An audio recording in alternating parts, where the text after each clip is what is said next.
Hikers and backpackers of Reddit. What is the weirdest or creepiest thing you have found while hiking? While hiking with two of my friends in a popular local spot, we stumbled upon a young woman in a dire situation. She was a 22-year-old girl, face down in the mud, with both legs broken and suffering from severe compound fractures. She had no cell phone, no food, no water, and nothing to keep her warm. Tragically, her friend was already dead. Here's a bit of backstory. We were hiking to a 150-foot waterfall that's a popular destination in our area. The hike to get there is about 45 minutes of uphill trekking. After reaching the waterfall, we decided to do some bouldering around the base, where there are small pools and rocks where the water runs off. This bouldering area isn't part of the main trail, and it's rare for hikers to wander off the beaten path. That's when we found her. We immediately called 911 and gave her whatever supplies we had. Soon after, a helicopter arrived and flew her to the nearest hospital. It turns out that she had been hiking with her friend the night before when they both fell from the waterfall. Her friend, most likely trying to get help, had died less than 100 yards from where we found her. No one had known they were out there or that she was even in trouble. It's nothing short of a miracle that she was still alive after 20 hours. The whole experience was mind-blowing, knowing what she had endured and how close she came to not making it.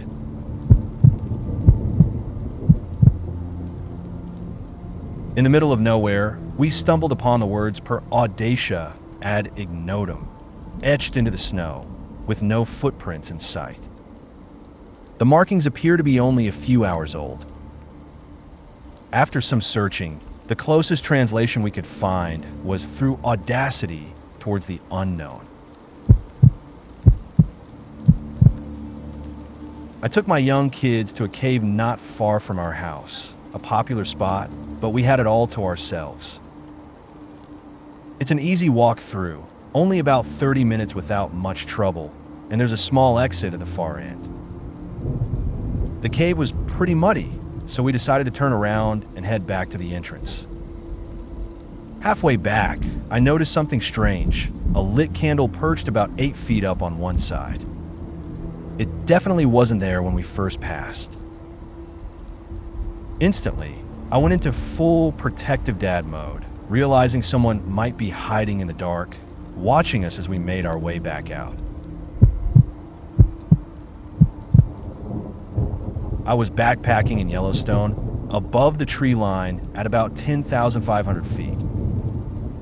My group and I were hiking along a ridge above a lake when, out of nowhere, we came across a horse skull. No body, just the skull, and it looked pretty cool in the wilderness. We made our way to our campsite, not too far from the lake, near where we had found the skull. Later, when we climbed down to the water's edge, we were shocked to discover the decaying body of the horse lying by the lake. What was even stranger were the rolls of negative film strips floating in the water and scattered around the shore near the body. In 2012, I was lucky enough to do a through hike of the Ad. Along the way, I stopped at this guy's house, known as the Ice Cream Man, right on the trail. An old man with thick glasses answered the door, took my hand, and led me inside.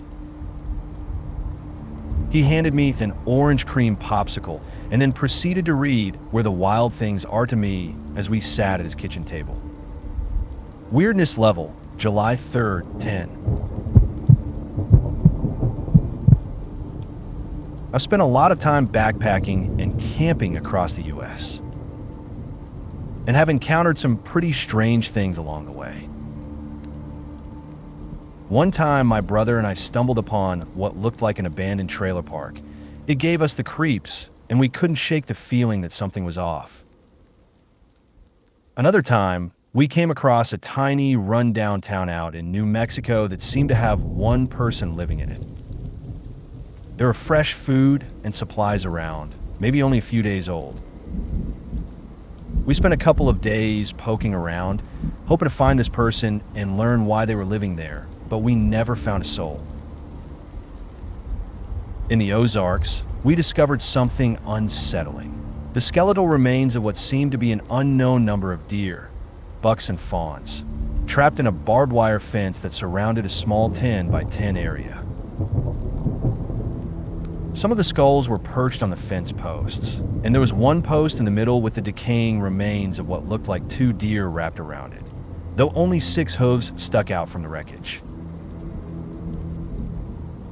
While in the Yukon Territory of Canada, we found a dummy hanging from a tree in the middle of the woods. No explanation, no reason for it, just there. And in Olympia, we came across the body of a man who had clearly overdosed. His arm was tied, a needle still in his hand. His eyes were glazed, staring straight ahead, and his mouth was slightly open. Just a few of the oddities I've encountered on the trail.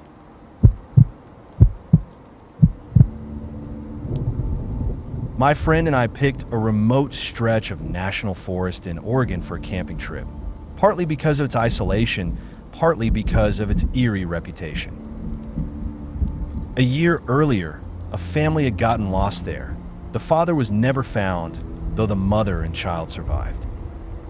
That should have been our first warning. We drove deep into the mountains on overgrown logging roads, finally parking near a lake. Around 4 p.m., we set up camp about 100 yards from the car, built a fire, and cracked open some beers as the sun dipped below the trees. Then the trucks started rolling by. Pickups crawled past our sight, slowing as their headlights swept over our fire. Curiosity and liquid courage got the better of us, and we followed the noise deeper into the woods. What we found was a full-blown party, a bonfire blazing in a clearing, surrounded by 15 to 20 rough-looking guys. A few were openly armed, one with a pistol on his hip, another lazily holding a shotgun. We froze, but before we could bolt, a guy waved us over like we were old friends. "Hey, grab a beer," he said, grinning. Against our better judgment, we stayed. The mood was rowdy, jokes flying, stories about drugs, meth, coke, but some of the older guys seemed tense, watching us like we didn't belong. Then things turned. 4 or 5 guys who'd been posted near a rotting, moss-covered camper trailer ducked inside. When they came back out, their tone had flipped. "You two F***gots were making out back there," one sneered. My stomach dropped. I stood up to leave, but my buddy, slower, drunker, wasn't as quick. A fist cracked into his jaw before he stumbled after me. We ran. No flashlights, no trail, just blind sprinting through the dark, praying we'd spot the dying embers of our fire. Behind us, voices shouted, branches snapping under heavy footsteps. When we finally reached camp, we didn't speak. We just yanked the tent stakes, ready to throw everything in the car and bail, until a raw, furious scream tore through the trees. "Kill the Fgots. Asterisk." The voice was way too close. Maybe 50 yards. We dropped the tent, the gear, everything, and bolted for the car. Tires screeched as we fishtailed onto the logging road, heartbeats slamming in our throats. For a second, I thought we were clear. Then headlights flared in the rear view. That's the truck from the bonfire. Now we were in a high-speed chase through pitch-black forest, pursued by armed psychos in a vehicle that could outrun ours.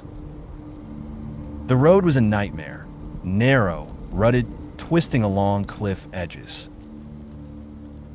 I glanced at the speedometer as we hit a washed-out hairpin turn, 50 miles per hour, The truck was right on our bumper, close enough to tap us into the abyss. Somehow, my drunk friend kept control, sliding us through the turn and gaining just enough ground to lose them. When we finally hit pavement, the headlights vanished. Later, we pieced it together. That camper had to be a meth lab. Nothing else made sense. Armed guards, deep in the woods, that kind of rage when we stumbled too close. Yeah, we learned our lesson. No more wandering towards sketchy bonfires. No more ignoring the red flags. And definitely no more camping trips without an exit plan. And before anyone asks, yes, this was years ago. We were dumb, reckless 20-somethings. Some lessons you only learn the hard way. Back in 2003, I was hiking through the Hoh rainforest on the Olympic Peninsula in Washington. I had this ambitious plan to hike from the ocean all the way to MT. Olympus, and day one went off without a hitch. Everything was perfect. Then came day two. I woke up to thick, suffocating fog, so dense it felt like walking through milk. My GPS couldn't get a reliable fix, and visibility was practically zero. Still, I knew if I just followed the Hoh River upstream, I'd eventually reach one of the designated campsites. The entire day passed, and the fog never let up. Late in the afternoon, I found a decent-sized clearing and decided to set up camp there. I grabbed a power bar and settled in as the world around me turned into the darkest night I've ever experienced. Not exactly fear, but a heavy, anxious kind of unease set in. Around 2 a.m., I was jolted awake by this deep, rhythmic huffing sound, kind of like Darth Vader without the helmet. My imagination instantly went off the rails. I quietly reached for my flashlight and slowly pulled open the drawstring of my tent, just enough to poke my head out. Still pitch black. The huffing sound was maybe 5 feet to my right. At that moment, I started seriously questioning my skepticism about Bigfoot. I edged the flashlight out and flicked it on, and there, just a few feet away, was an enormous Roosevelt elk. He'd clearly wandered into my camp just as lost in the dark as I was. The beam of the flashlight spooked him, and he took off straight into a tree. Knocked himself out cold. I stayed still in the tent, listening. After a while, I heard groaning, rustling, and eventually the big guy got to his feet and wandered off into the night, leaving me wide awake and very much done with sleep. I was backpacking in New Hampshire and had set up camp for the night after a solid day of hiking. At one point, I wandered away from the campfire to take a leak and stumbled across something that stopped me in my tracks. A perfect circle etched into the ground, surrounded by upright tuning forks evenly spaced around it. It looked like something straight out of a ritual scene, eerie and way too deliberate. The whole thing gave me the creeps, so I turned around and got back to the group as fast as I could. It wasn't eerie or disturbing, just awkward and a little ridiculous in hindsight. A group of us from middle school were out on a hike, enjoying the trails, when a kid we didn't recognize approached us. He was mute and started making this gesture with his hands, an extended finger moving in and out of circle formed by his other hand. We were clueless. Teenage minds, you know, before anyone could really process what was happening. One of my friends, in a moment of pure, misguided panic, yelled, "He wants to rape US. Get the knives." Suddenly, a bunch of us, probably influenced by too many action movies, whipped out our pocket knives. Looking back, it was an over-the-top reaction, fueled by fear and a complete misunderstanding. The poor mute kid, understandably terrified by a bunch of knife-wielding preteens, immediately turned tail and bolted back into the woods. A little further down the trail, we stumbled upon the source of the mute kid's pantomime. Tucked away inside an old, beat-up VW Beetle, a couple was very enthusiastically engaged in some serious hanky-panky. The realization dawned on us simultaneously. The kid hadn't been threatening us at all. He was just a curious, albeit somewhat crude, middle schooler trying to share his discovery with a group of fellow hikers. We just scared him off with a bunch of pocket knives because we completely misinterpreted his innocent, if slightly inappropriate, attempt at showing us what he'd found. The whole thing was a bizarre mix of teenage awkwardness, overblown fear, and a truly epic misunderstanding. A few years back, I was canoeing the boundary waters between Minnesota and Canada. If you've never been, it's not your average backwoods trip. Thousands of massive, interconnected lakes that stretch for miles, almost like a miniature version of the Great Lakes.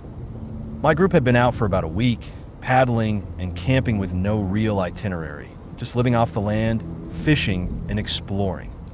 We had a GPS and a satellite phone in case we needed to call in a helicopter for pickup when we were done. About 7 days in, we planned to canoe a few hours to the next lake. We were in the middle of this long, narrow lake when a storm started rolling in. The waves kicked up to over 2 feet, way too much for our little canoes, so we paddled hard to shore and found a random clearing where we could set up camp quickly before the rain hit. It poured all night, but we stayed hunkered down and waited it out.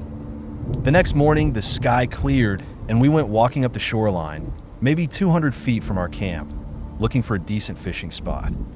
What we found instead was another campsite, and it was trashed. At first, we thought someone had just been incredibly careless.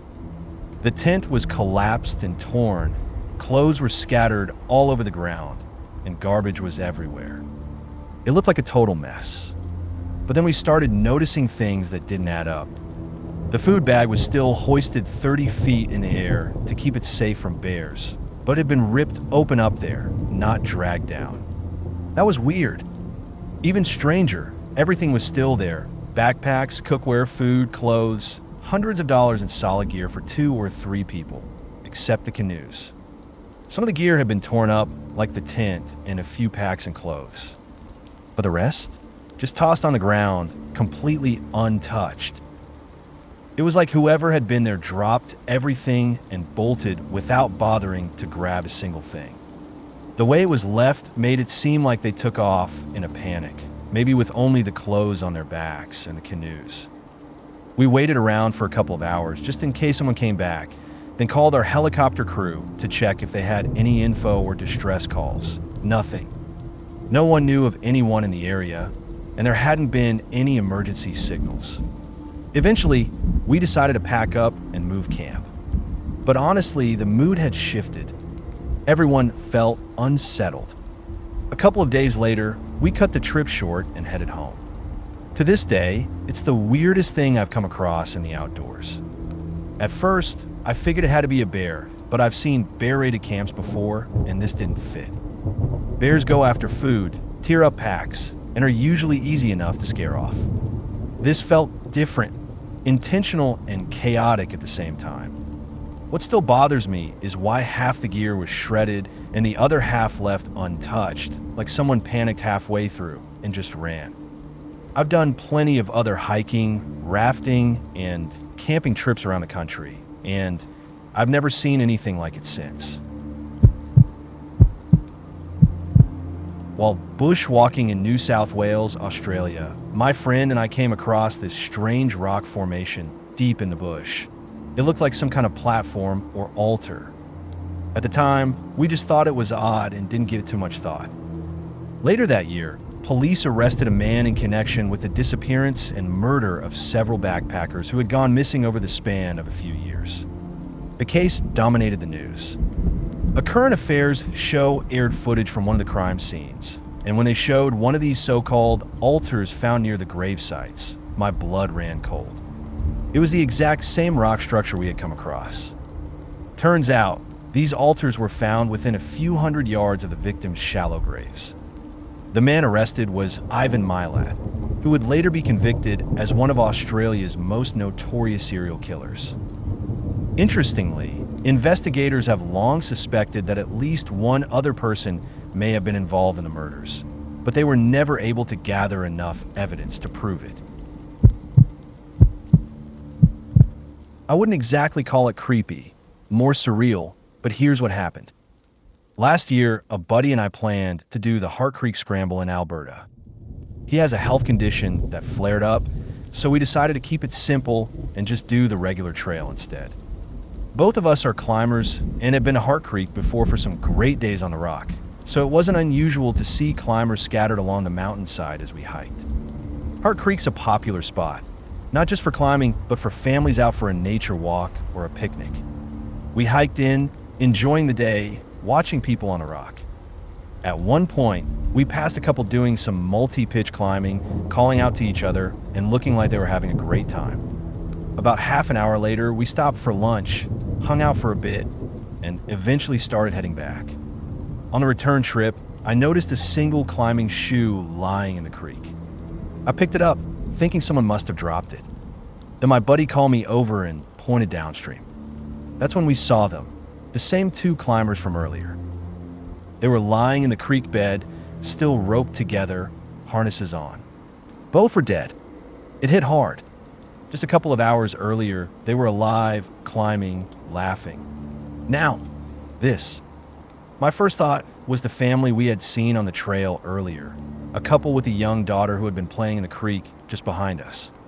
We ran back and intercepted them, quietly explaining what we'd come across. Not long after, more people began arriving, and we did our best to keep the situation calm. Luckily, the father of the family turned out to be an off-duty RCMP officer. He stepped in and handled things until the authorities arrived. Turns out we weren't the first ones to find the bodies, and emergency services had already been contacted. The ride back into town was silent. Later, we found out more. The couple had been attempting a dual lowering maneuver, essentially lowering each other using their combined weight, feeding rope through their belay devices. One of them apparently lost control of their end of the rope, and that was it. A simple mistake with tragic consequences. Strangely, there wasn't much visible blood. They just looked peaceful. I only got a clear look at the man. The woman was partially obscured. The story made the local news for a couple of days, mostly focusing on the man. The woman's family asked for privacy, so few details were released about her. It was one of those days that starts out completely ordinary and ends up changing how you see everything. I spent 3 months living alone in a national park, and for the most part, it was peaceful. Just me, the woods, and the quiet. But every now and then, as I headed back to my trailer at the end of the day, I'd hear this strange music.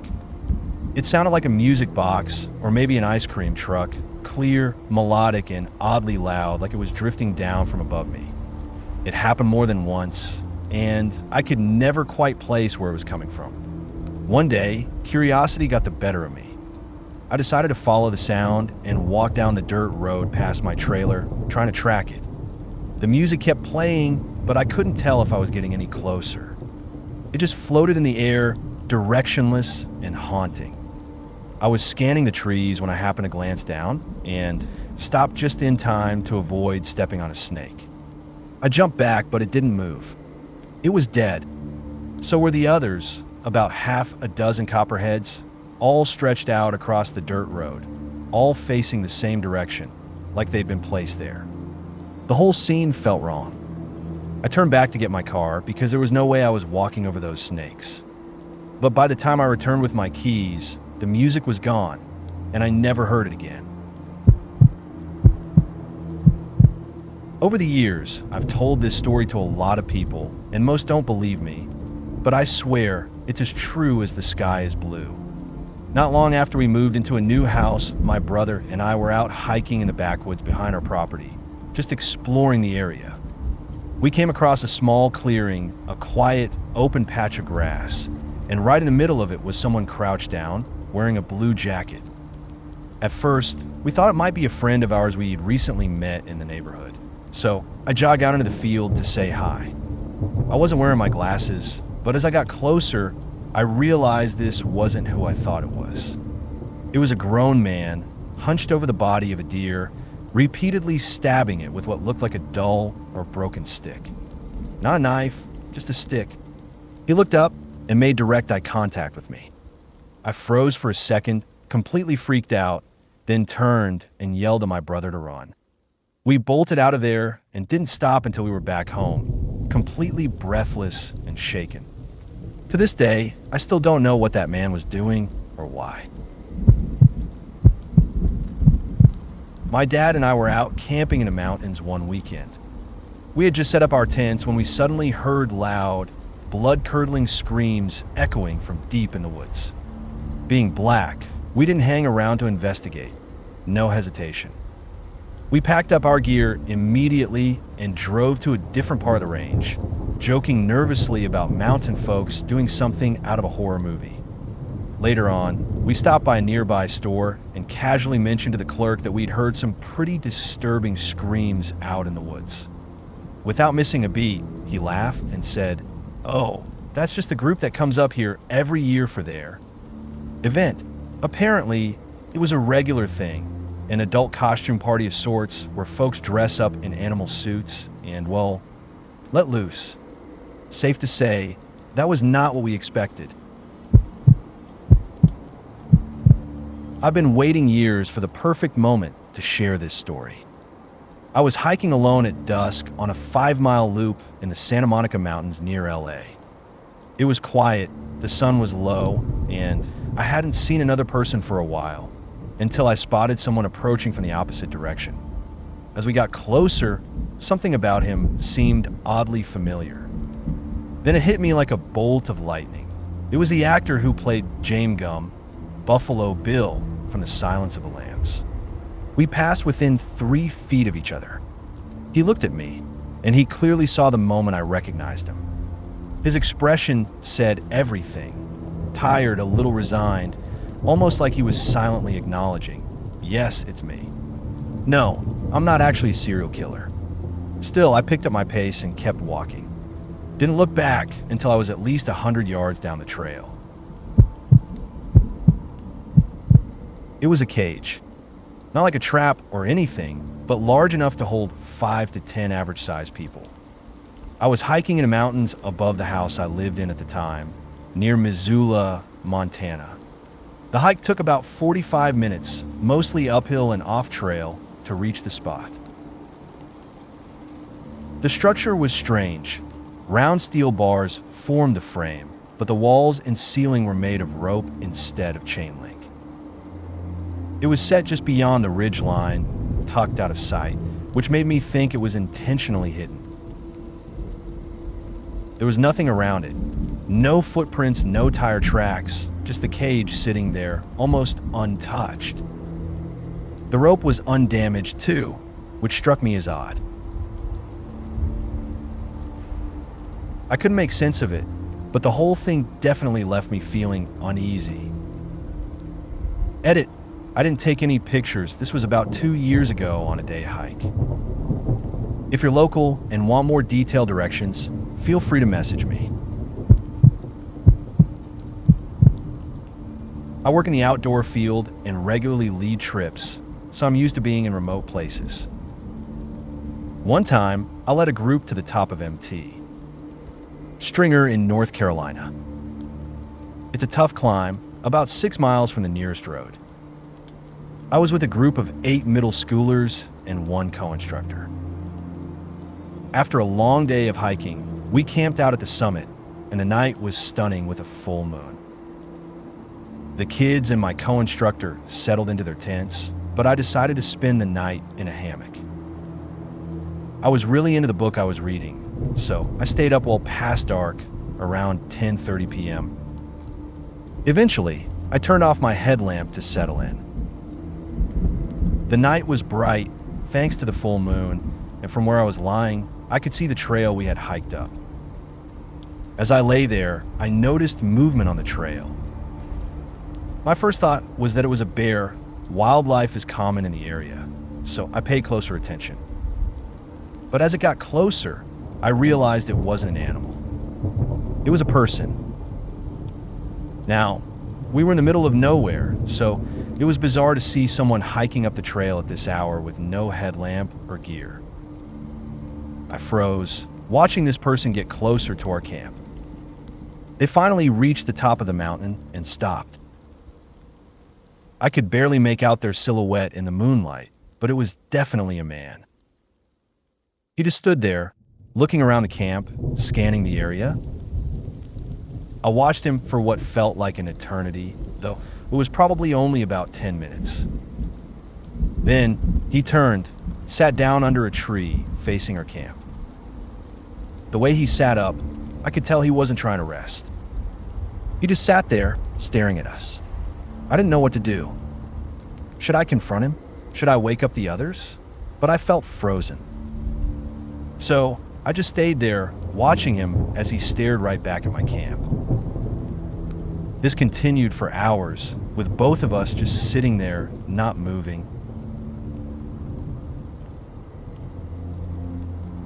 Finally, around 3:30 a.m., the man stood up, took one last look at our camp, and then turned and walked back down the trail he came from. I've never figured out what that was all about, but it freaked me out. For the rest of the trip, I couldn't shake the feeling that we were being followed. It was unsettling, and I couldn't stop thinking about what would have happened if I had confronted him or if he had done something else. It was a long, uneasy night, and to this day, I can't explain it. This didn't happen while hiking, but it was definitely one of the weirdest experiences I've had.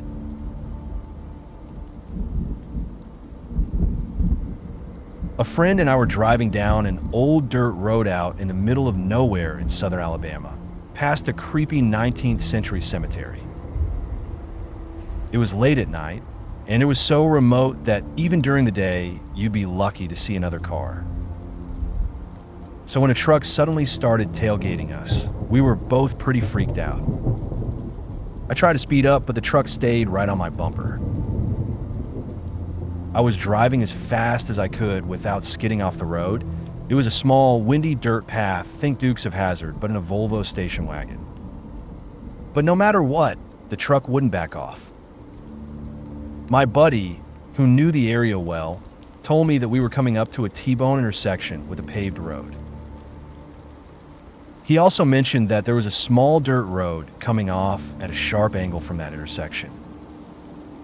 He said if I could get far enough ahead to lose sight of the truck, I could quickly turn left onto that spur road and ditch it.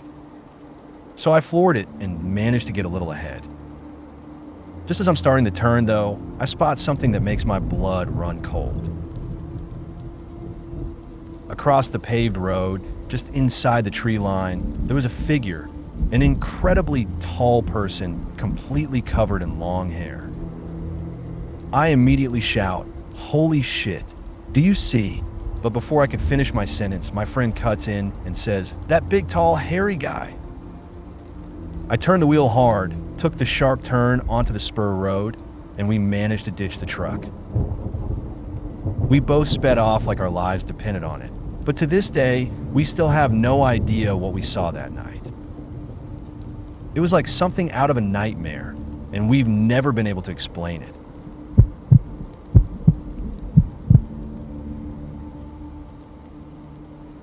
This wasn't supernaturally creepy, but it was definitely unsettling, just because of what happened. My girlfriend and I were camping and hiking in the Okefenokee Swamp. There were other people around, but when we woke up one morning, we decided to take the canoe out to explore the swamp. It was early, and a thick layer of fog hung just above the water.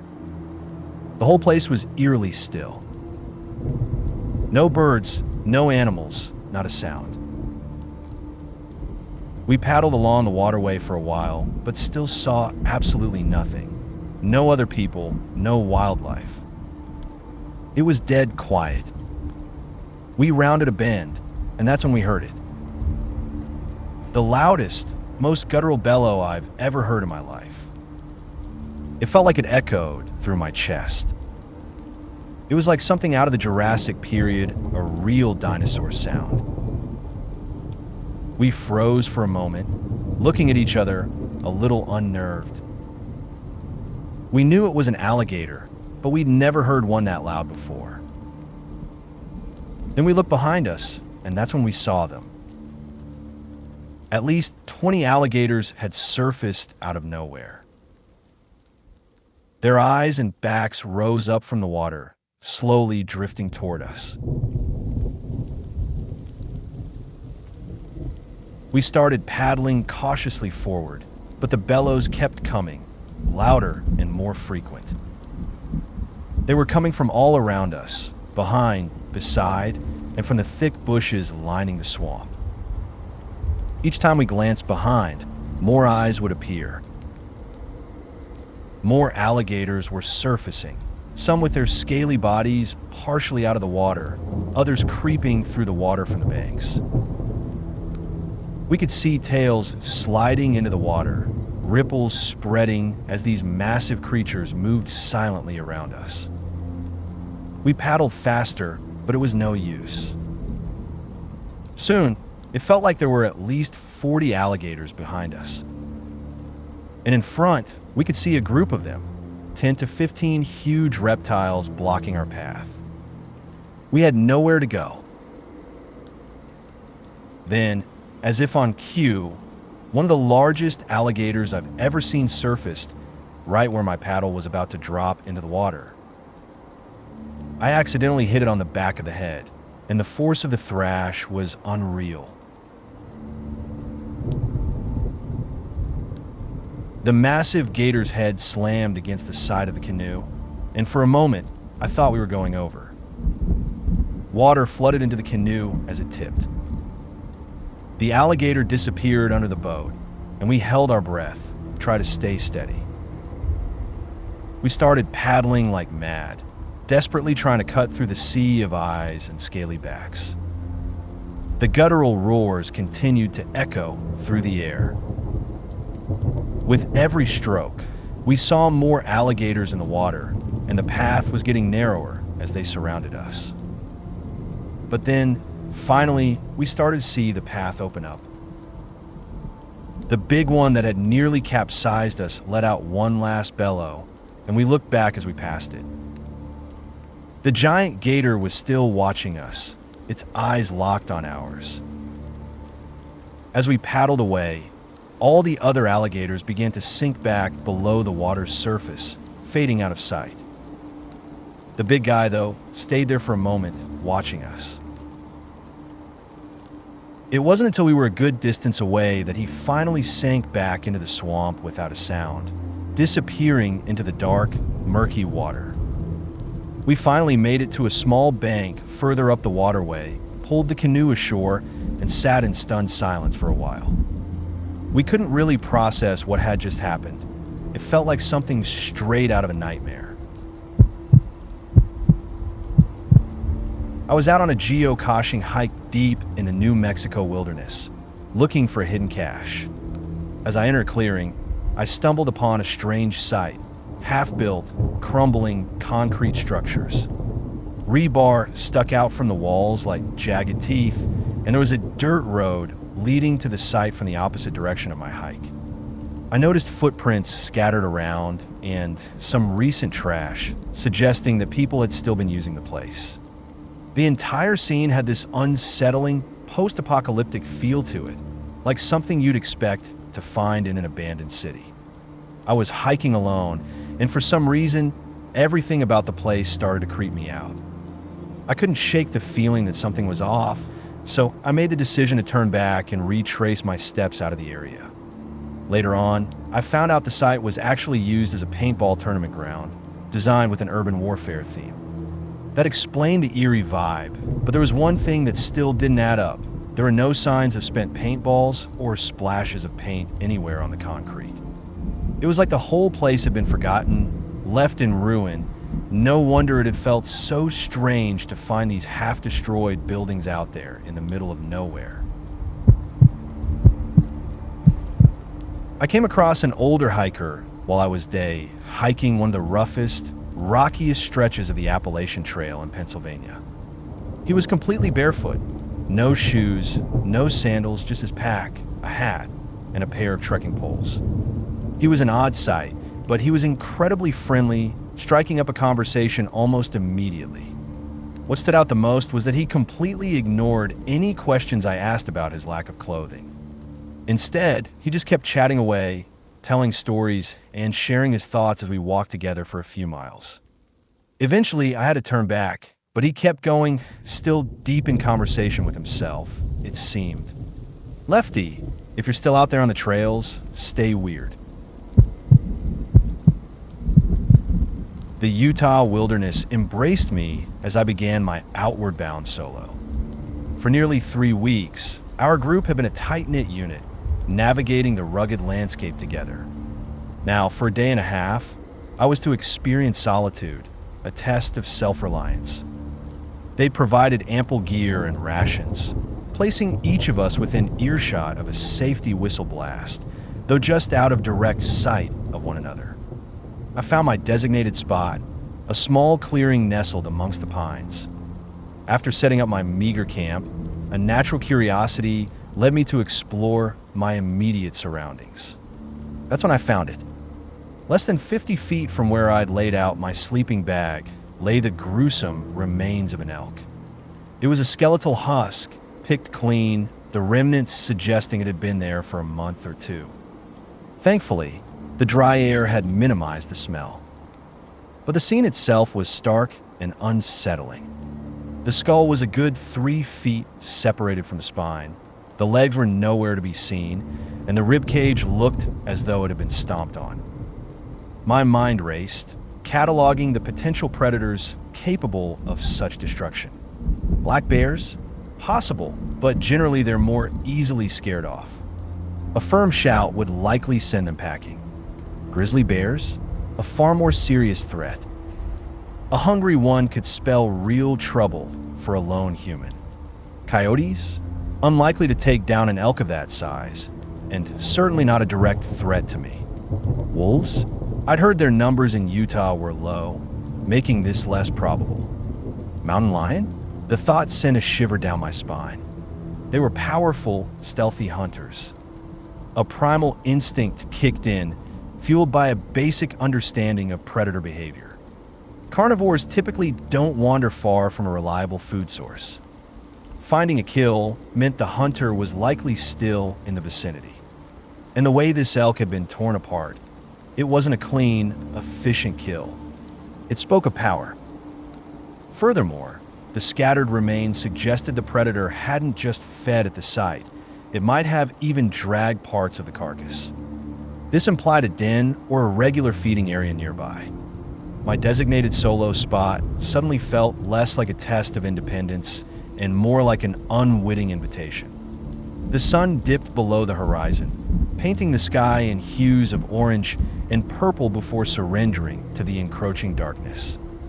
The familiar sounds of the wilderness, the rustling leaves, the chirping insects, now carried a different weight, each rustle potentially a silent approach. Sleep didn't come easily that night. Every snap of a twig, every distant howl, amplified in the stillness. I lay there, alone in the vast, inky blackness, acutely aware that the creature capable of dismantling an elk was likely somewhere out there, unseen, unheard, perhaps not too far from my vulnerable sleeping bag. The wilderness, once a challenge, now felt like a watchful, predatory presence. The air in the Georgia Strait, crisp and salty, carried the scent of pine as I hiked along the shores of a remote island in northern Vancouver Island. Rounding a bend in a secluded inlet, I noticed an unusually large boulder. A deep, jagged crack split its granite face. Curiosity drew me closer. Peering into the crevice, I saw something that made my breath catch. Partially exposed, seemingly cemented into the very rock, were human bones, a skeleton, ancient and still. A macabre discovery in the otherwise pristine wilderness. Later, back in a small community on the island, I mentioned my find to some locals. Their eyes held a mixture of knowing and a touch of something else, something akin to respect. "Ah, you found old Wiley's resting place," one of them said, his voice low. They told me the tale of Wiley, who ran the general store on the island some 150 years ago. Apparently, he'd crossed the wrong people, a group of gamblers who took exception to something Wiley did, though the details had faded with time. The islanders believed those gamblers were responsible for his death, his body somehow ending up entombed within that cracked boulder. The store, they said, never reopened after Wiley's disappearance. Standing there, looking out at the tranquil inlet where the boulder lay hidden, a sense of the island's history settled over me. Wiley, a man who lived and worked on this very land, met a violent end, his remains becoming a silent part of the landscape. I spent a moment in quiet contemplation, sending a few thoughts into the stillness of the island air, a belated acknowledgement of a life lived and lost in this remote corner of the world. The boulder, with its skeletal secret, stood as a stark reminder that even in the most beautiful and isolated places, stories of the past lie waiting to be uncovered. A few summers ago, I went canoeing in the Boundary Waters with some friends. After a couple of days of paddling, we found ourselves at a campsite on an island that still gives me chills. It was at least 2 days' journey from the nearest entry point, so we were deep into the wilderness when we stumbled upon it. The campsite was completely abandoned, but it had clearly been used recently. There was new and used camping gear scattered everywhere, sleeping bags, camping pads, and a few other random supplies. But the really unsettling part was the sticks. Sticks with charred ends were stuck in the ground all over the place, forming weird, unnatural patterns. In the remnants of the fire, we found some strange, burnt objects, things like a heavily charred toothbrush, the remains of a wallet, glasses, crumpled papers, and even some clothes. But the worst part was what we found near the edge of the campsite. Wedged between some boulders was a single petrified moose antler. It was surrounded by a circle of charred sticks, almost like some kind of bizarre, unsettling altar. It felt like we had stumbled onto something that didn't belong in the wild, a ritualistic setup or a scene straight out of a horror movie. We didn't stick around to investigate further. We packed up and got as far away as we could before nightfall. It was one of the creepiest things I've ever seen, and it still haunts me to think about it. A few years back, I was backpacking through Eastern Washington with a group of friends. For those unfamiliar with the area, it's a barren landscape, dust, sagebrush, and dirt for as far as the eye can see. We decided to hike up to the top of this canyon, and from the edge, the view was just endless emptiness, miles and miles of nothingness. After a few hours of walking along the cliffside, we came across a small crevasse that led us underground into a fairly large cave.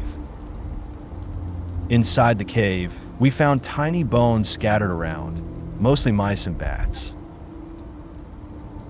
But what really caught our attention was a rock formation in one corner that jutted up, forming a small, separate room. It was in that little space that we found the strange stuff. The walls were covered with deep scratches, and scattered around were a few photographs and 3 bottles containing messages. At first, we thought it was some sort of prank, maybe just a weird joke left behind by some hikers. We figured the bottles would have silly SOS notes or some harmless nonsense. But what we found was way stranger than that.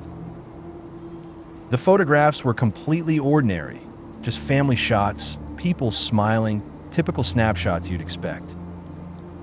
But the notes were a different story. 2 of the notes were written in English, but they were almost entirely incomprehensible, like gibberish. The words were real, but strung together in a way that didn't make sense at all, nothing coherent or logical. Then there was the 3rd bottle. It contained a very normal-looking letter, almost too normal. It read like something you'd send to a distant relative after not talking for a while. Just a casual update on life. Nothing weird about it, except for the fact that it was in a place where it shouldn't have been, tucked away in a cave in the middle of nowhere. I still don't know what to make of it all. It could have just been a weird prank or some strange coincidence, but something about it felt off, like it was too unsettling to be just a joke. I can't shake the feeling that whatever was going on there was a lot stranger than it seemed. I was on a solo bike tour across the US. Not exactly a hiking trip, but still out in the wilderness of the road. It was in eastern Kansas, near the Missouri border, when I spotted a secluded little park in a quiet town. Looked like a good place to camp for the night, so I decided to settle there. I was rolling my bike toward a gazebo when this guy pulled up in a beat-up Ford Taurus. He got out and approached me, immediately launching into a rant about how his girlfriend ruined his credit and left him for another guy. He said he was trying to make his way back to South Dakota. The whole situation felt off, and the guy gave me major junkie vibes. He then asked if I had any money, and when I told him I didn't, he asked where I was headed. He then made this odd offer. If I paid for his gas, he'd drive me wherever I was going. I explained that I was biking across the country, and that kind of defeated the point of what I was doing. He looked at me like I just slapped him, got back in his car, and sped off through the park without another word. I ended up camping there that night, but when I woke up the next morning, his car was parked right by my spot. He was just sitting there, staring at me. I didn't even bother with breakfast. I grabbed my stuff and bolted out of there as fast as I could. A few years ago, I was riding my bike down a path at night when my light caught something hanging from a train bridge. I stopped in my tracks. It was a man hanging there, his feet only a few inches off the ground. It was a sight I'll never forget. Fast forward to a few years later, and I was hiking through Patagonia with another traveler I'd met. The trails weren't marked well, and we kept losing our way. While we were making our way through some dense brush, I started telling him about the man I had found hanging. As I finished the story, my friend suddenly said, "Look, a pile of bones." At first, I froze, thinking the bones might be human. But after looking closer, we realized they were from a huemul, a Chilean deer. There were 2 spines and a bunch of rib bones scattered around, but no heads. We wondered if poachers had taken the heads, or if it was some kind of food cache from a mountain lion. As we poked around, we found the skulls. The antlers were locked together, and it seemed like the 2 deer had died that way. We tried to pull the antlers apart, but they were stuck, almost like they had been fused together by time. In the end, I strapped the skulls to my pack and took them back to the tiny town of Cerro Castillo. I gave them to an old woman who ran the local hostel. I would have loved to keep them, but since the huemul is a national symbol, I figure I wouldn't be able to get them out of the country legally. The woman was overjoyed. She let me stay for free and even offered me $40 when I left. I still have a picture of the skull somewhere, a strange and unforgettable part of my travels.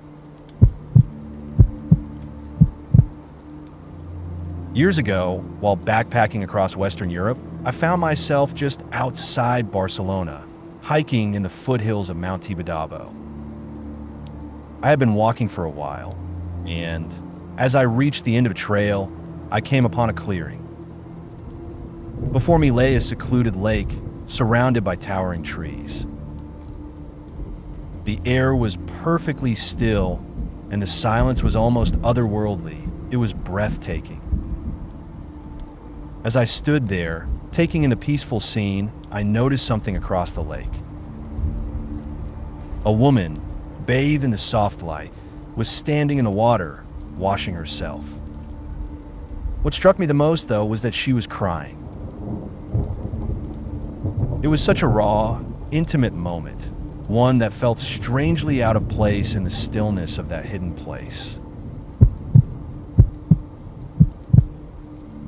A friend of mine was hiking with his wife on a trail somewhere near Vancouver when he spotted something odd. There was a plastic bag resting on top of a tree stump, and it looked like it had something inside. His curiosity got the better of him, especially since the bag seemed to be filled with something. As he approached, he noticed drops of blood scattered around the bag, and a chill ran down his spine. At that point, he started to worry that he might find something disturbing, like a dead animal or worse. His wife urged him to just leave it alone, but he couldn't shake the feeling that he needed to know what was inside. He grabbed a stick and carefully prodded the bag. When he opened it, he found a bloody rag. As he unraveled it with the stick, his face dropped in shock.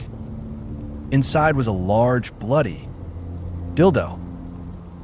And attached to it was a note that simply read, "Play with me."